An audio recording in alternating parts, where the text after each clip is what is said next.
नमस्कार किसान भाइयों, स्वागत है आप सभी का एग्रीकल्चर ऑब्जर्वर के यूट्यूब चैनल पर।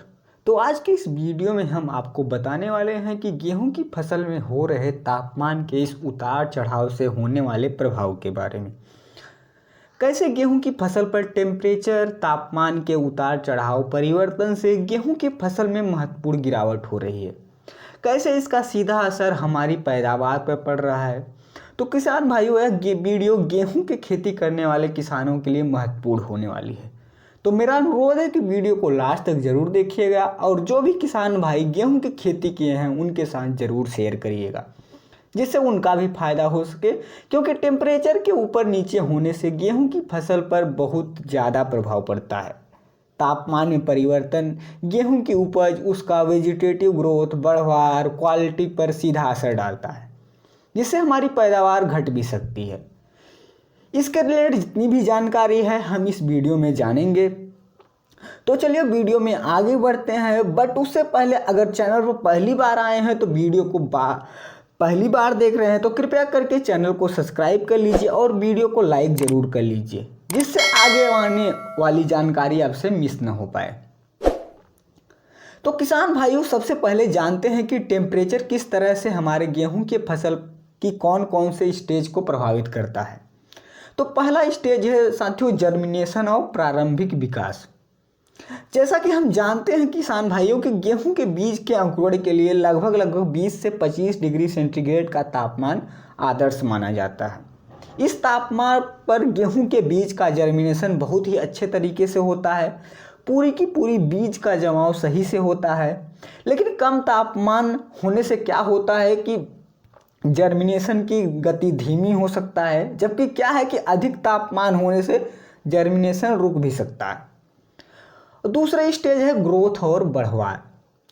देखिए किसान भाइयों, 16 से लेकर 20 डिग्री सेंटीग्रेड का तापमान गेहूं की फसल के लिए वानस्पतिक वेजिटेटिव विकास के लिए उपयुक्त होता है। अगर गेहूं के बढ़वार के समय 16 से लेकर 20 डिग्री सेंटीग्रेड का टेम्परेचर अगर रहता है तो गेहूं का ग्रोथ और कल्लों की संख्या में भारी वृद्धि देखने को मिलती है। तो इस समय तापमान का कम होना अति आवश्यक होता है। और दूसरी बात, अगर सर्दियों में तापमान सामान्य से अधिक हो जाए तो फसल का बढ़वार कम हो सकता है और पौधे कमज़ोर हो सकते हैं। अब अगला स्टेज है साथियों फ्लावरिंग और पॉलिनेशन। फ्लावरिंग और पॉलिनेशन के समय लगभग 20 से लेकर 25 डिग्री सेंटीग्रेड का तापमान बहुत ही अनुकूल होता है। अगर इस समय टेम्परेचर में तनिक भी उतार चढ़ाव हुआ तो समझ लीजिए कि इसका पूरा प्रभाव हमारी पैदावार पर पड़ेगा। क्योंकि अचानक तापमान में वृद्धि से जो पॉलन है, परागकण हैं, वो प्रभावित हो सकते हैं, जिससे दाने बनने की प्रक्रिया पर नेगेटिव इफेक्ट पड़ता है और हमारे बालियों में पूरा दाना नहीं बनता। अगर बनता भी है तो छोटा और सिकुड़ा हुआ बनता है, जिससे हमारे गेहूं की पैदावार जरूर कम हो जाती है। अब चौथा स्टेज है साथियों अनाज भराव, यानी कि ग्रेन फिलिंग स्टेज। देखिए किसान भाइयों, गेहूं के अनाज भराव यानी कि बालियों में जो ग्रेन फिलिंग की प्रक्रिया है लगभग 25 से लेकर 30 डिग्री सेंटीग्रेड के तापमान के बीच में सुचारू सी होती है। अगर इस समय तापमान में 30 डिग्री सेंटीग्रेड तक रहता है तो निश्चित ही हमारे बालियों में अच्छे से अनाज का भराव होगा। अगर मार्च अप्रैल के दौरान अचानक तापमान बढ़ने लगता है यानी कि लू चलने लगता है तो उस समय दानों का आकार छोटा हो सकता है और गुणवत्ता भी खराब हो सकती है। अगला है साथियों पाले का प्रभाव यानी फ्रॉस्ट इफेक्ट। साथियों, अगर आपके यहाँ सर्दियों में पाला पड़ता है तो गेहूं की फसल में पत्तियों और फूलों को निश्चित ही नुकसान हो सकता है। यह गेहूं की उपज में कमी का कारण भी बन सकता है। इसलिए सर्दियों में अपने गेहूं को पाले से बचाए रखें। इसके लिए आप इरिगेशन कर सकते हैं। साथियों, अगला स्टेज है हीट स्ट्रेस, यानी कि यदि आप फसल की कटाई से पहले तापमान 30 डिग्री सेंटीग्रेड से अधिक हो जाए तो यह दानों की मैच्योरिटी को तेज कर देता है, यानी कि जिससे हमारा जो फसल है जल्दी पकने लगता है, जिससे क्या होता है कि दानों का वजन कम हो जाता है। अगला है साथियों बीमारियां और कीट प्रकोप। साथियों, तापमान में उतार चढ़ाव और रोगों और कीटों के प्रकोप को बढ़ा सकता है। अधिक तापमान और ह्यूमिडिटी का जो मेल है वो रोगों के लिए अनुकूल होता है, जिससे हमारे खेत में अधिक से अधिक डिजीज और इंसेक्ट आते हैं जो कि हमारे क्रॉप के लिए अच्छे नहीं हैं। तो किसान भाइयों, अभी तक तो हमने जाना कि वह कौन कौन सी प्रॉब्लम आ सकती हैं अगर तापमान में उतार चढ़ाव होता है। तो अब आइए जानते हैं कैसे इस हम समस्या को कम कर सकते हैं। तो साथियों, सबसे पहला है कि हीट टॉलरेंट वैरायटी को लगाना। देखियो साथियों, सबसे पहले हम ऐसे गेहूं की किस्में वैरायटी का चुनाव करना है जो उच्च और निम्न तापमान को सह सके, यानी कि हीट टॉलरेंट वैरायटी हो जो ज़्यादा तापमान होने पर भी अपने उपज में गिरावट न होने दे।